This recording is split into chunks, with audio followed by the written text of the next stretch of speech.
उलट माया मॅटो तू चुपचाप नाही ना असं काही नाही. अरे मॅटो काय माणसाच्या शनायचं आहे ना. विसर पडला असेल पण म्हणून विसर नका पडून. सौरभ प्रकाश मासुरकर. संपूर्ण परिचय तिथे.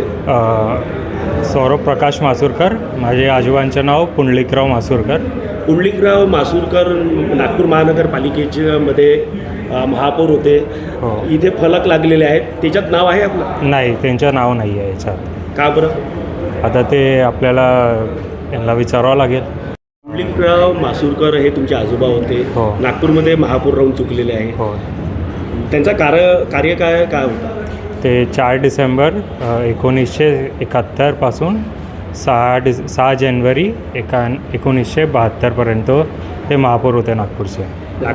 आतापर्यंत जे महापौर झाले, आता तुम्ही फलक बघितलं, त्याच्यावर नाव आहे का? नाही, त्याचं नाव त्यांचं नाव नाही आहे त्याच्यावर. काय तुमच्या भावना आहेत? नाही, मला खूप डिसअपॉइंटेड आहो मी की त्यांचं नाव नाही आहे. त्यांनी इतकं NMCचं नेतृत्व केलेलं आहे, पण त्यांचं नाव नाही आहे. याच्यावर खूप दुःख झालं मला. आता प्रशासनाला काय मागणी करणार की तुरंत ते चेंज करावा.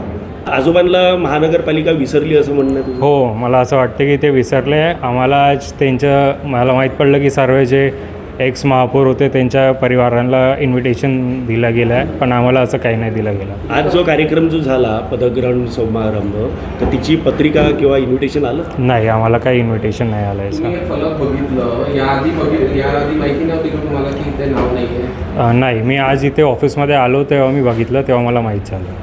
तुम्हाला खंत वाटत आहे की तुम्हाला इन्व्हिटेशन नाही आहे? हो, बोलवायला तर पाहिजे नव्हतं. बाकी सगळ्यांना बोलवलं तर आम्हाला पण बोलवायला पाहिजे नव्हतं. असं विसरायला नाही पाहिजे कोणाला. इतके जे महापौर आलेले आहे नागपूरचे, तर असं विसरायला नाही पाहिजे.